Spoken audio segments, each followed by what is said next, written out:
Today's sports video is a very serious video. We need to have a talk. And I understand that people, when you watch my videos, we do have some serious issues that we talk about. But afterwards, we go have fun, we joke, we laugh, we talk about other sports.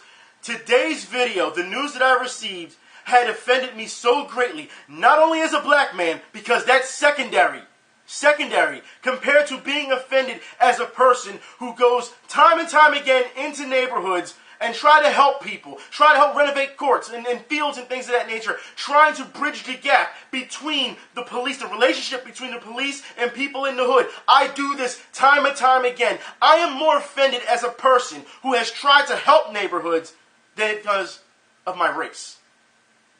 And I say this because TNT, you have come out, and I'm sure you people see the header, TNT, you've come out, and you decide to make a series called The Race Card, hosted by Charles Barkley, out of all people, Charles Barkley. We'll get into Charles Barkley just a little bit later, all right, because he doesn't have the credentials to even hold up to host this show. He doesn't, all right? However, I want to say this, TNT. How dare you? Yeah, how dare you? Because I have noticed as of late, and this is not just the TNT, this is the entertainment mediums everywhere. I understand that racism is a hot topic, sexism is a hot topic, but it doesn't mean you have to jump on the wagon. It doesn't mean you have to ride the wave to think that you're going to get any type of ratings. I say this due to the fact that this show, I guarantee you, this show will only highlight certain people, and all the hundreds and hundreds of people, or even people that are in these neighborhoods, you know, all the little people that you never heard of, to keep this close-knit together, that keep these things going, will get overshadowed. That's my problem right now with this series. It will never highlight the people who deserve to be highlighted. Of course, you're already going to have all the famous people that you see all the time. But you have to understand, and I want to make this very clear, the reason I'm offended by this is because of the fact that, like I said, racism and sexism are hot-button topics. They're not just hot-button topics anymore. You know what they are? They're business models. That's what they are. You are taking something that is so serious and so personal to people so that you can throw it on TV. Do you think if you put this on TV that it's going to help people in the long run? No, it's not. Because let's be honest here, people have tried and tried before and it didn't work. People who have contacted you before and say, hey, this needs to be talked about, you didn't listen. Because you didn't feel as though at that time it was marketable. Now that it's a big hot button topic, now that you have athletes coming out and saying these things, you know, on social issues and want to stand up, now you feel as though you can pull the trigger on it, huh? That's the disgusting part. Because it shows that you don't care about what's going on in the neighborhoods, and you're only doing it now because everyone's talking about it. That's what it takes, huh? You can't look outside of your glass house that you're quick to throw stones at and say, hey, we need to, maybe we need to do something different. It's kind of sad to see. But I guess we should get started, shall we? Let's talk about this host, Charles Barkley, because this is the guy that you're going to put on there in the spotlight. You're going to put out there to talk about said issues. Let's hear some of his opinions. The notion that white cops are out there just killing black people, that's ridiculous. It's just flat out ridiculous. And I challenge any black person to try to make that point. This notion that cops are actually awesome. You know, they're the only thing in the ghetto from between this place being the Wild Wild West. Counter argument right now with a cowardice statement and a cowardice challenge by Charles Barkley to make him look like a bigger man. Let me explain why it is cowardice, okay? And it's a very safe challenge for him too. He knew what he was doing. Because you want to sit here and you want to challenge all black people to find out if all white cops can, kill black people.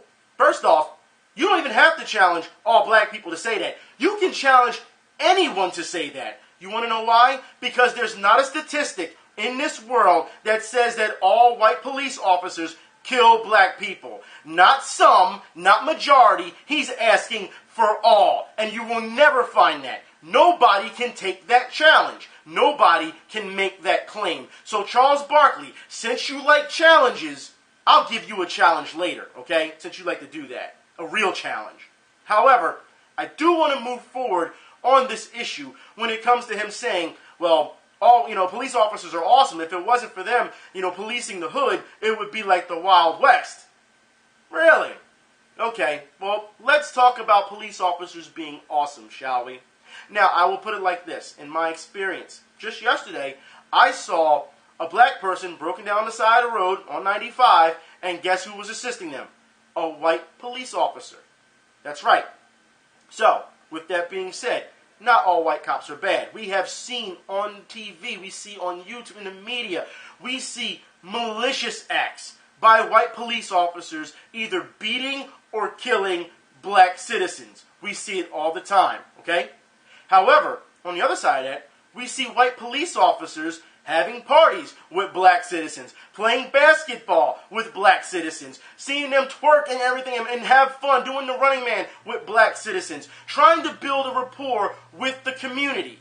We see this. You cannot deny this. Can't. So no, not all white police officers are bad.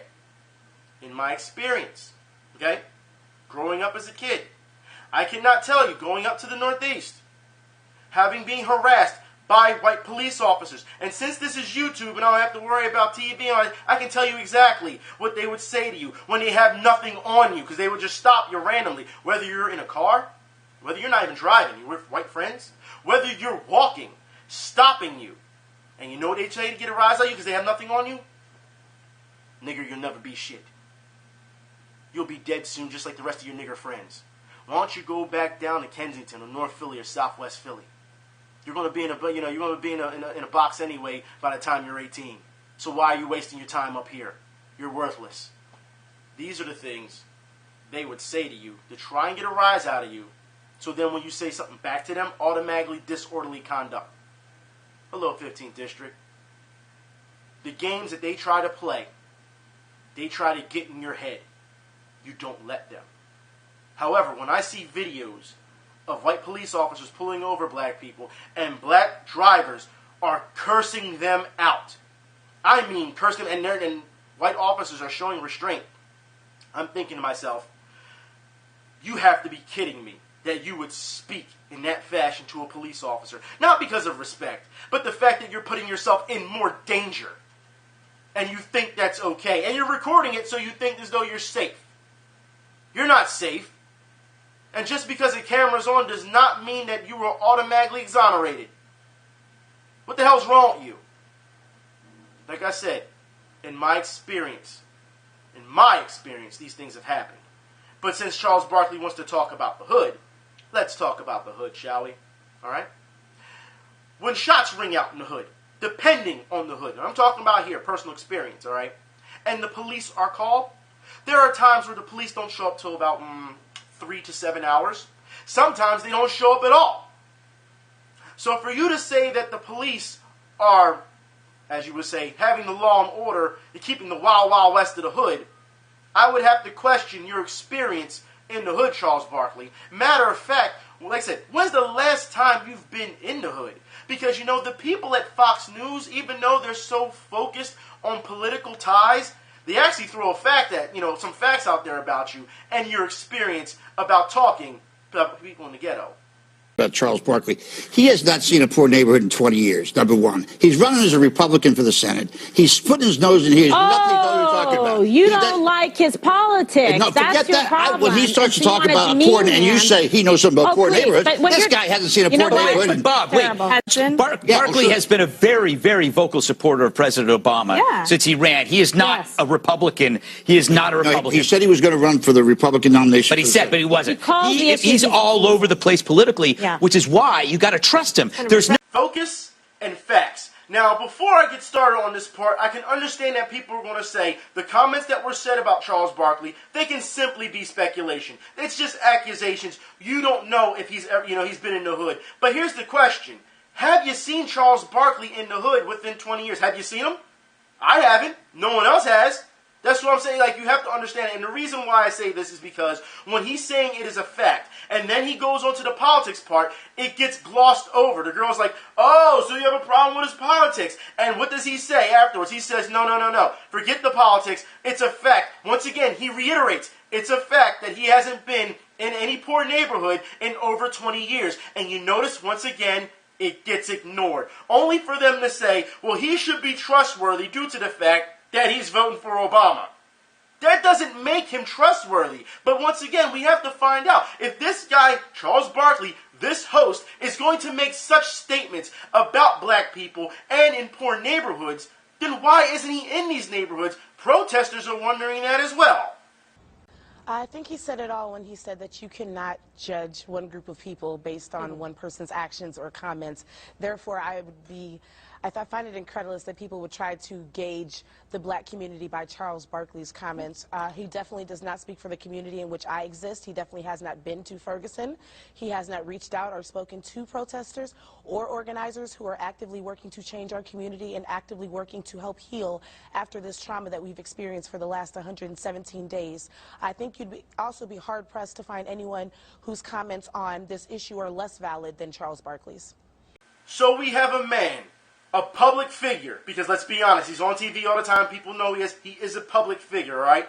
Sitting on his high horse in his $1,000 suits, and is going to sit here and talk about the poor community. Notice I didn't say black community. I said poor community. Why? Because even though people feel as though this is a race issue, you have to understand that damn near the lines are blurred when it comes to racism and classism.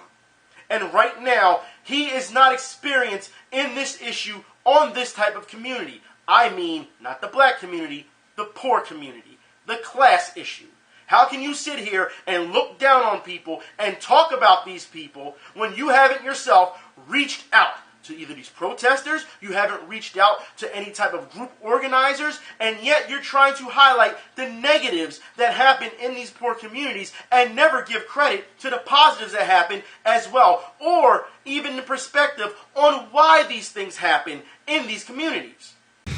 So it's a dirty, dark secret in the black community. One of the reasons we're never going to be successful as a whole because of other black people. And for some reason, we are brainwashed to think if you're not a thug or an idiot, you're not black enough. If you go to school, make good grades, speak intelligent, and don't break the law, you're not a good black person. So, inflammatory rhetoric or an honest attempt to make a fair point? Here to weigh in on Barkley's commentary, culture critic and writer Michaela Angela Davis. We got a couple of Michaelas here. This is going to be fun. And Van Jones, CNN political contributor. Van, thanks so much for joining this conversation as well. This is nothing new, Michaela. This is nothing new at all. But never going to be successful because of other blacks? What do you make of that? Yeah, it's disappointing, I think. You're disappointed? I'm disappointed in him using such a powerful platform to have such a simplistic view and to kind of perpetuate these narrow tropes about black people being monolithic when we're such a diverse, population. We're everything from Charles Thomas to Renee Cox. Fair point, but does he have a point about this notion of not being black enough? I know that you and I both have been accused of that on occasion. Girl, look, I literally get caused of not being literally black enough by a few people. I get far more support. My journey is littered with black people who have helped me along, who inspire me, who encourage me, who have educated me. So what is disappointing and problematic is that he does not tell a mixed story, right? That it is very narrow and that it is easier to look at the failings of black people than to really look at the brutal history and the complicated systems that have failed them. Very well said. Once again showing that Charles Barkley is not only inexperienced, but he lacks the perspective to host this type of show.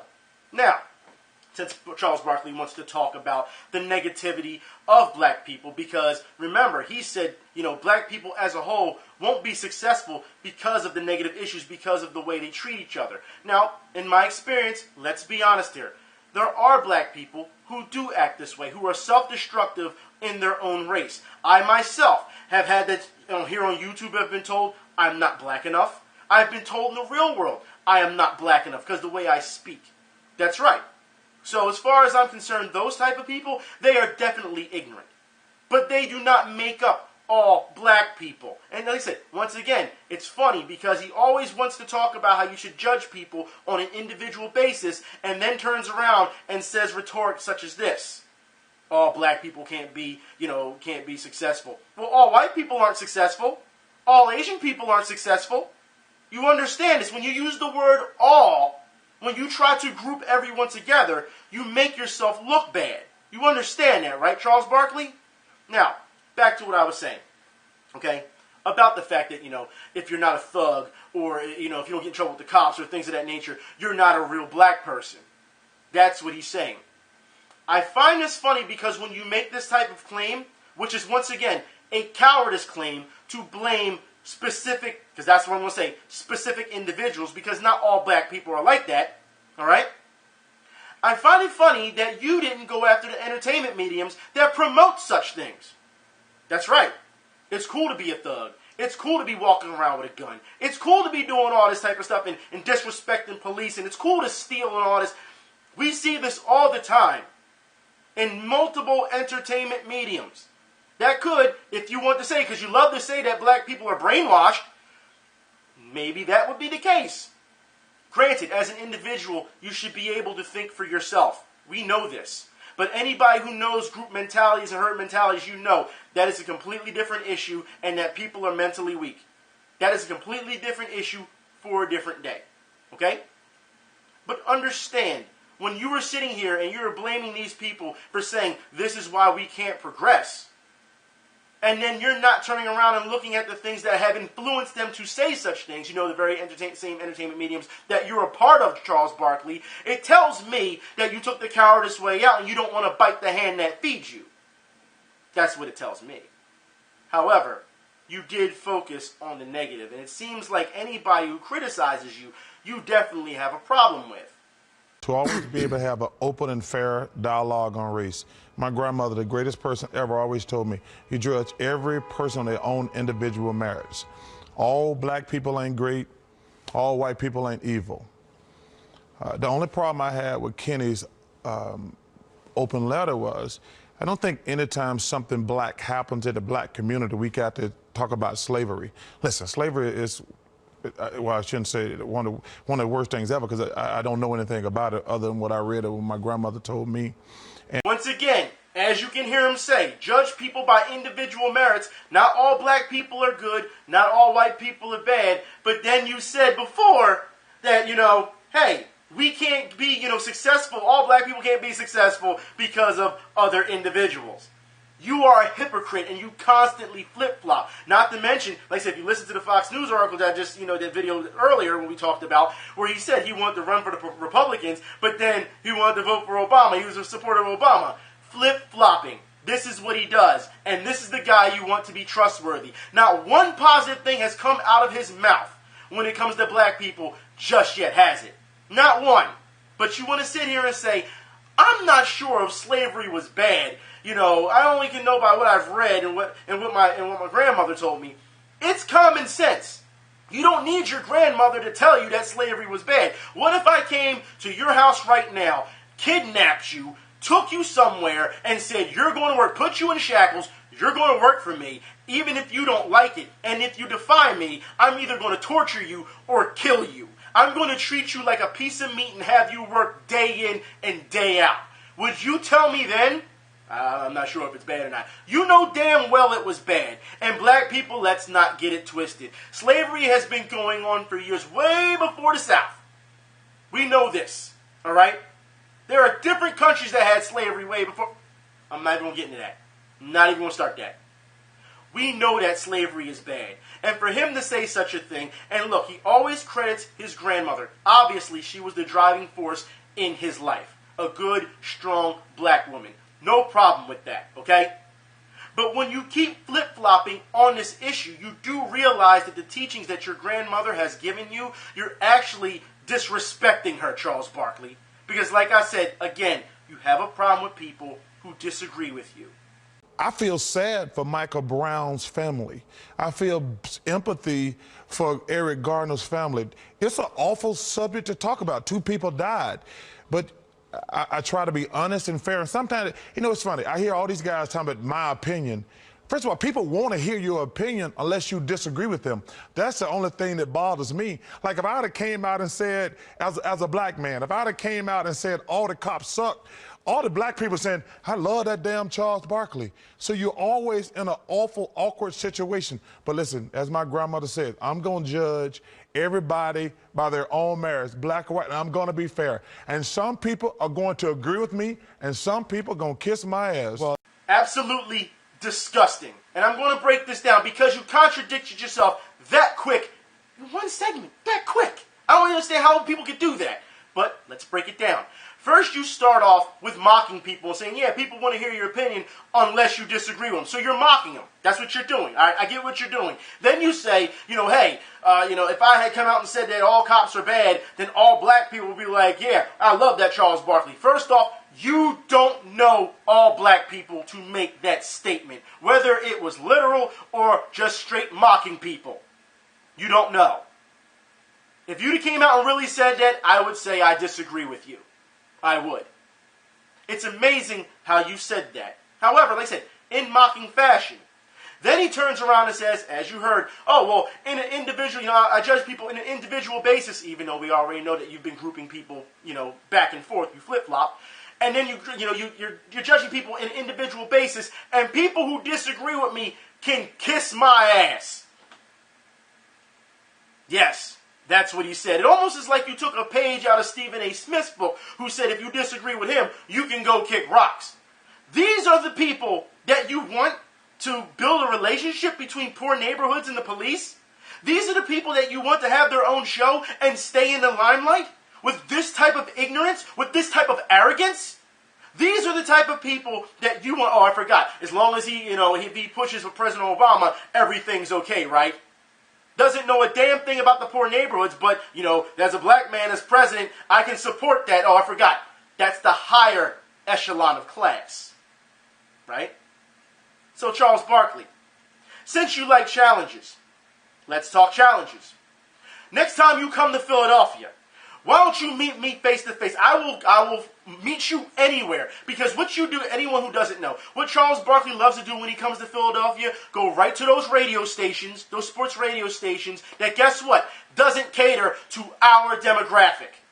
And if you don't believe me, you can look at their statistics. You can ask their station managers. Because I have experience in that. But you go and you talk to your buddies and you say what you want and you think you're such a badass because these guys around me who are walking around in stuffed shirts and khakis and everything, they're not going to say anything to me. Why don't you come and meet me without any cameras, without any security? I'll take you down the way. Get in the car. I'll drive you down these scummy areas. Because remember, that's what you call people who were looting and all. You call them scum. I'll take you down these areas so that you can see exactly what these people go through every day. How about that? That's challenge number one. I doubt you'll take it because, you're a big man. You're Charles Barkley. And I'm nothing, right? I'm nothing. That's how it is. The same person who time and time again tries to help neighborhoods. And I have a track record of it. People who follow my videos, I'm in current talks with the mayor to bridge the gap between, poor neighborhoods and with the police department. This is the second time I've tried to do it because the previous mayor and the previous police commissioner shot down the idea. So I got that on record. Matter of fact, there's even more, all right? Because I always try and renovate basketball courts and stuff. People who watch me, I'm saying this for the new people who haven't seen it, all right? There's a video. I will put the video in the description field. That's right, an interview with Kenny Smith when I was there down there in Germantown talking to him about renovating basketball courts. And who was there? Who was there? What radio station that Charles Barkley goes to, who was there? None of them. None of those sports radio stations were there. Because like I said, they don't target our demographic. If you look at their statistics, a lot of their listeners are from where? The suburbs. Everyone wants to make it seem like it's always a racist issue, a racism issue. But like I said, the lines are blurred when it comes to racism and classism. But there's more, Mr. Charles Barkley. That's right. And I want to make sure I get this right. Charles Barkley was bribed to come back to TNT with $1,700 of alcohol. That's right. Because he says that money isn't a thing. It's not even about money. I'm so comfortable with money, it doesn't matter. Matter of fact, this is exactly what he said in the article. Money isn't a thing for Charles Barkley. It doesn't matter. He's so comfortable in his life right now. So, Charles Barkley, since you haven't highlighted any black people doing anything good for their communities, you feel as though we're not doing enough to progress, to make life better for ourselves. What have you done? What have you done? That's what I want to know. For a person that's actually doing something, asking another person who's just sitting on her high horse, what have you done? Matter of fact, here's another challenge for you. Since you have all this money, Charles Barkley, why don't you invest, and I want to get this right, in the community funding raising for the Philadelphia Youth Basketball League?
Fundraiser's goal is set at $76,000. And from the kind of generous people already have donated, a little over $3,000. They have.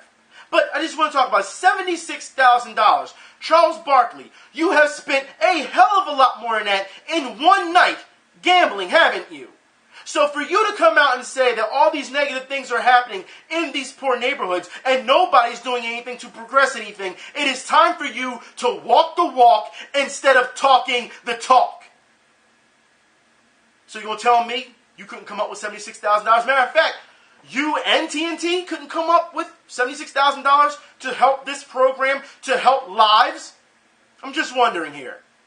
See, all I keep seeing is how much of a fraud you are, Mr. 76er, Mr. Philly icon. But you're never around, are you? It reminds me of the whole Bill Cosby issue, where, a couple years ago, Bill Cosby, who lives in Canada, would fly from Canada, come down here to Philadelphia, and say everything bad about people in poor neighborhoods, and then after he was done talking about it, get back in his plane and fly to Canada. That's what it seems like right now with you, Charles Barkley. It is absolutely disgusting that you would take this type of stance, and then you think you want to try and come down and be a pillar of the community? It's absolutely not only disgusting, but like I said, offensive, especially for people like myself who bust their ass trying to get things forward, trying to move things forward, only for you to come along and pretty much hinder our progress. That's what you're doing with this type of rhetoric. Anyways, until you're ready to meet those challenges, since you like to give out challenges, I have nothing else to say to you. Put up or shut up.